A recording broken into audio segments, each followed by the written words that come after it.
Your NFL Sundays are about to get a whole lot more magical. When you bundle NFL Sunday Ticket and YouTube TV, you get the most live NFL games all in one place. And with Multiview, you can watch up to 4 games at once, so you can catch all the action right from the comfort of home. Watch every game every Sunday on NFL Sunday Ticket and YouTube TV. Sign up now at youtube.com/Sunday Ticket. Device and content restrictions apply. Local and national games on YouTube TV. NFL Sunday Ticket for out-of-market games excludes digital-only games.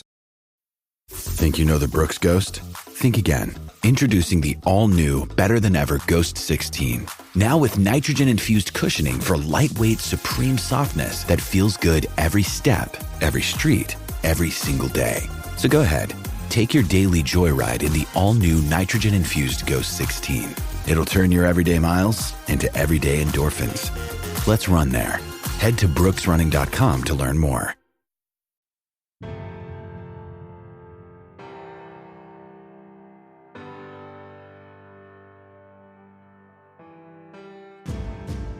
I think the biggest thing is being able to teach kids conceptually the big picture of what you're doing defensively in each call. And as they get more familiar with the concept of, cover 2, cover 3, and whatnot, they then start to develop the eye progression and reads of where they need to be. Our guest today on this episode of our season series is Gary McGraw, who is now defensive backs and special teams coordinator at Jenks High School in Tulsa, Oklahoma. Gary's coached at all levels of college football, has done an excellent job wherever he's been, and now comes back to the high school level after 20 years of being at the college level. So he's going to share some insight today into developing depth, developing your players, getting to the point where you have a next man up, and then being able to do some fun things like package your guys and work them into different situations and personnel groups. So we'll be back with our Winning Edge takeaways following the episode. My dad works in B2B marketing. He came by my school for career day and said he was a big ROAS man. Then he told everyone how much he loved calculating his return on ad spend. My friends still laugh at me to this day. Not everyone gets B2B, but with LinkedIn, you'll be able to reach people who do. Get a $100 credit on your next ad campaign. Go to linkedin.com/results to claim your credit. That's linkedin.com/results. Terms and conditions apply. LinkedIn, the place to be, to be. When it comes to towing, seeing is believing. That's why Chevy Truck's advanced camera technology offers up to 8 available cameras for 14 unique views, so you can focus on the view that really matters. Chevrolet, together let's drive. Learn more about Chevy Trucks at Chevy.com. Safety or driver assistance features are no substitute for the driver's responsibility to operate the vehicle in a safe manner. Read the vehicle owner's manual for important feature limitations and information. On today's season episode of Coach and Coordinator, we're talking with Gary McGraw. He is now the defensive backs coach and special teams coordinator at Jenks High School in Tulsa, Oklahoma. Gary's joined us several times on the podcast, has done an excellent job wherever he's been, and has a lot of knowledge to share with us today. And we're going to get into thinking about how we develop depth and what that progression should look like over the course of the season as you develop next man up. And you start looking at packages and matchups and the variations you can get into over the course of the season. So, Gary, it's great to have you back here again. Appreciate being here, Keith.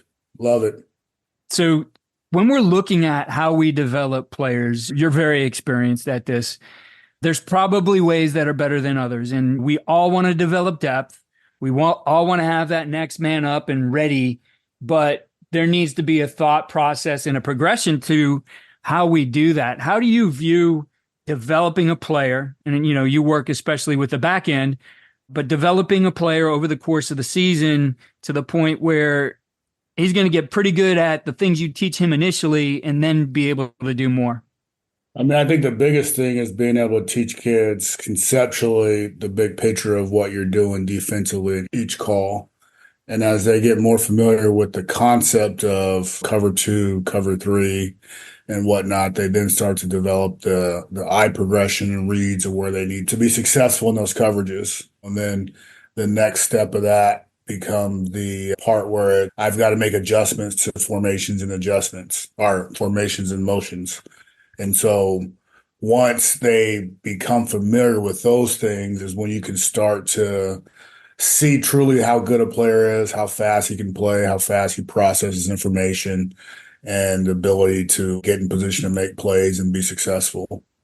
And you really believe that at the beginning here, whether this is camp, getting into the early season, that you need to settle a guy into a position, one position, before you start building him to do some other things.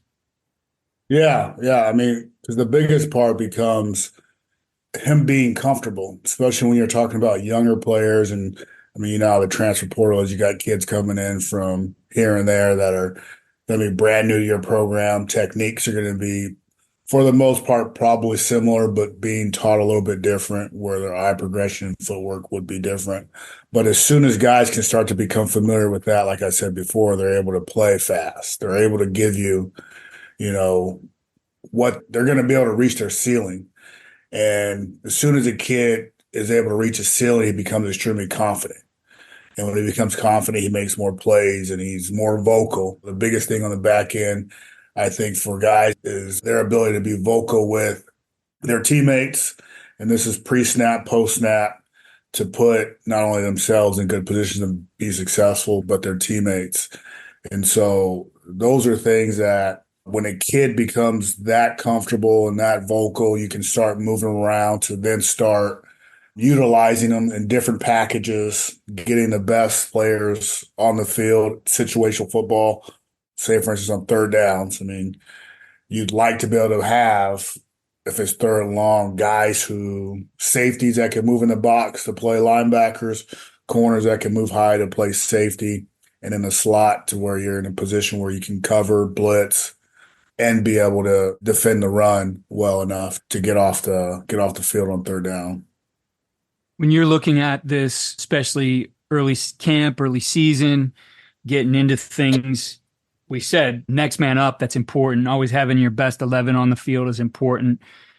And we can get caught up in that. Guys will get dinged up in camp or early on. And how disciplined do you need to be about, we're really going to work with and make sure this guy develops in this spot? And maybe that limits our depth a little bit, but we're going to make sure that he can get good at this before we move him on. Looking at that, sometimes that means, you know, maybe that second safety would be the next best corner. Are you sticking with that? Are you staying disciplined and making sure that, hey, we've got to develop something before and build something as a foundation before we start layering in other things? Yeah, I think the biggest thing is you're able to teach them in a meeting setting. So, like, say, if I'm the safeties coach, I've got to understand what the corners are doing. So there'll be times where I could be in the meeting with the safeties and mention, hey, this is the technique and eye progression the corner is going to use, and bring those things up to those guys. So, again, they know when they're communicating a certain call to the corner, or there's a certain coverage concept they should be playing, that they're familiar with what he should be doing, so they can, at times, if it is an older safety, working with the younger corner to help him out on the field during practice. But it's tough to do it when it's younger guys. I think it's all a learning curve, how fast a kid's learning. It's easier to do it when it's your third or fourth year safety who is pretty familiar with the same system, to get him some reps in practice at the various other positions that he may play. Ryan Reynolds here for, I guess, my 100th Mint commercial. No, don't. I mean, honestly, when I started this, I thought I only have to do like 4 of these. I mean, it's unlimited premium wireless for $15 a month. How are there still people paying 2 or 3 times that much? I'm sorry, I shouldn't be victim blaming here. Give it a try at mintmobile.com/save. Whenever you're ready. $45 upfront payment equivalent to $15 per month. New customers on first 3-month plan only. Taxes and fees extra. Speed slower above 40 gigabytes. See details. Yeah, I think you bring up a good point there in looking at your younger players. And those younger guys get on the field because they are dynamic, because they have a lot of talent.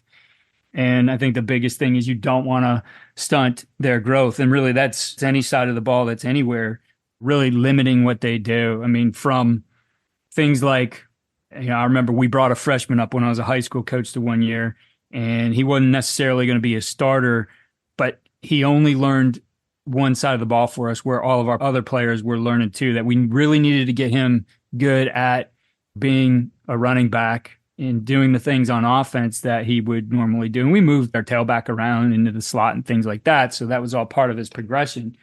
But I think if we would have said, okay, you're also going to go in and learn corner, we would have stunted his growth. We were really able to concentrate and focus him on go and learn this first. And then look at, I think, as you pointed out, how do we build around that? How do we build around that guy to maybe solidify him and get him to the point where he needs to be, that, maybe he can do more things. Maybe he can move inside and be a slot corner or a middle of the field safety on certain downs and distances. So looking at what goes into then how you're going to work your players in the individual out on the field. I agree. Like, the meeting room is a time and a place guys can learn more, but you want them out on the field developing their abilities in a certain way. So how do you try to limit that or focus that out on the field in your individual? I think part of it is getting with, like, if there is a situation where there's two, like, for example, a safeties coach and a corners coach, is you guys doing co-individual together. And so you guys are working techniques or coverage concepts together to where once guys may get through, you can swap guys in regards of, hey, Jimmy, you go take corner reps during this, during these next couple reps during individual. And then he can work the fundamentals and technique with not only his position coach, but also the other coach that's there working individual with him. And that'll help a lot in regards of kids being able to pick things up. I feel like a lot of times nowadays kids are, I've got to do it to learn it type generation. You can't just sit in a room and tell them or show them like what it's going to look like. They actually have to physically go out there and do it for whatever reason or not. Like, working now at the high school level, which has been like 20 plus years since I've done that, or done this, is I'm having to learn how to work with kids who work on both sides of the ball. You get used to when you're in college, like, this kid plays receiver, this kid plays safety, that's it. So you're with them every single day. And at times it feels like they're learning faster and they're picking things up sooner. But I give it to some of these kids, like at this high school I'm at, where, defensively, we do a lot of different things. Yeah. Like, we do more things than I've ever done in any one college program. Like, we do them all like in this one spot. It's insane. And then on top of that, the offensive coordinator that we have, they do a lot of different things too on offense. And they run tempo and they go fast and different formations. And there's some smart kids at this school. It's pretty incredible that they're able to only play, or actually we split it in half. So like they'll go like, say, an hour on offense, an hour on defense, or whatever it is. But they're able to pick up what we do here for the most part. And it's just being able to manage, your meetings, manage what you do in individual, do group work with the entire back end or front end, with walkthroughs or run-throughs that allow kids to schematically understand what's going on, and then talk through the technique and fundamentals and eye progression, what they should be doing to help them learn multiple positions. Yes. Do you feel, and again, this is obviously not what you had at the college level because guys play one way, the learning's accelerated because they have a better, global understanding of the game? They know what that receiver's trying to do to them because they also spend time over there being that receiver trying to do it to the corner, as an example? Oh, yeah. Yeah. It's pretty impressive, like I said, what these kids are able to do here and at places that do stuff that are similar. The more they're able to learn, as far as I think at a younger age, like in the high school level, the easier it is for them to grasp multiple formations as they get older.